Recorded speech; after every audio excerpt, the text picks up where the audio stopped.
Net migration peaked in 2023, and ever since then, it's been declining rapidly. And when I say net migration, I mean total net migration. Because whenever I talk about immigration on this channel, I get loads of comments talking about the boats.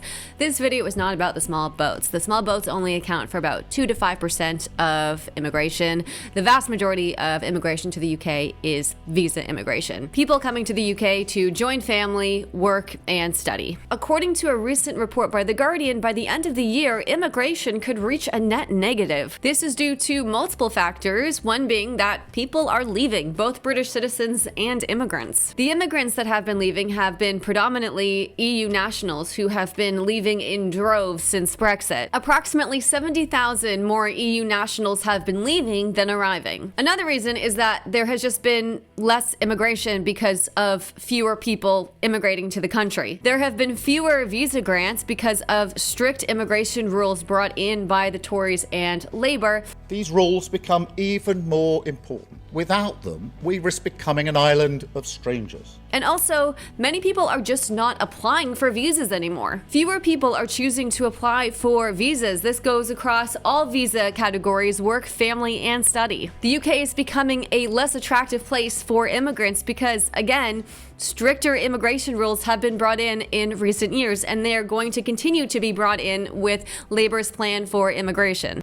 Settlement, or indefinite leave to remain, comes almost automatically after 5 years residence in this country. The starting point for settlement will move from 5 years to 10. This is what the far right want, right? This is what the far right have been striving for, net zero immigration. Well, this is better than net zero, it's net negative. Of course, they're not going to be happy now because the trend is now remigration. Over the next 35, 40 years, we're going to get to the stage where the native British, the white British, you are going to be a minority. So I suppose those would be the two major dimensions that we are interested in, along which we are interested in restoring Britain's demographics and restoring Britain's constitution. It's quite obvious now that the Overton window has shifted from stopping immigration to mass deportations. She's essentially called for people who have every right to be here to be expelled. But net negative immigration could be catastrophic for the UK,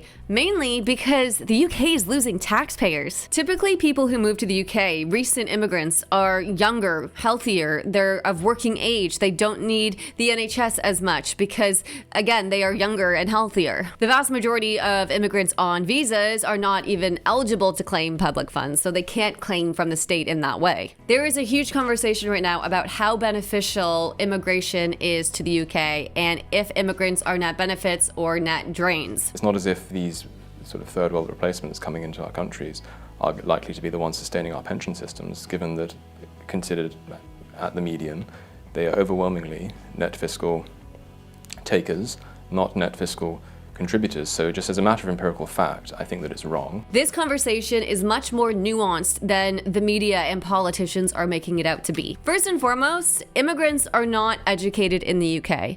That automatically makes them a net benefit just by simply coming to the UK, being educated in their home countries. Not to mention, we have to pay excessive visa fees and NHS surcharge fees before we even arrive in the country. Those on work visas, their employer has to pay the government fees for hiring foreign nationals. In 2024, government income from immigration and nationality fees was £3 billion. Whether immigrants are a net drain or a net benefit largely depends on whether they have children. Because immigrants with children obviously need to educate their children, so their children go through the school system. But then again, when we look at long-term trends, those kids grow up to be taxpayers, and we need taxpayers. We desperately need more children in this country because of the low birth rate and aging population. The percentage of people aged 65 to 79 is projected to increase by 41% by 2065. The elderly are the biggest beneficiaries of the welfare state by far. They typically use healthcare services the most. There's obviously the state pension which probably won't even exist by then because it won't be able to be funded. But unfortunately, instead of preparing for the inevitable aging population, the UK government has decided to create a hostile environment for immigrants, making it less attractive, both for EU and non-EU immigrants. I was not forced to live in UK. I chosen to live here. I like being here. I like to be a part of a British community, and I'm happy to be in Britain. Leave campaigners say it's too much and argue that Britain could better control its borders outside the bloc. EU immigrants especially are a huge asset to the UK. They are consistently putting in far more than they take out, and they contribute far more in taxes than British-born citizens. So much of the UK's problems can be traced back to Brexit. Brexit was a result of years of xenophobia towards Eastern European immigrants and the public being sold a lie about British sovereignty. When those EU immigrants left as a result of Brexit, they created massive labor shortages. As a way to fill those labor shortages, Boris Johnson created alternative visa routes for non-EU immigrants. Except immigrants from non-EU countries are more likely to come with dependents than immigrants from EU countries. And dependents not only increase immigration, but they're also more costly to the state in the short term. The absolute depth of hell that is the job market right now, I just can't. I don't know what's going on in the job market right now, but all I know is that a few years ago when I was applying for jobs, all I had to do was send my CV and a cover letter explaining why I wanted the position. If you've been job hunting lately and you feel like something is off, you're not imagining it. But unemployment is soaring. Surely limiting immigration will mean that British workers can fill these jobs. Research from Oxford disproves this widespread claim. Training more domestic workers may not automatically reduce reliance on foreign labor, researchers found.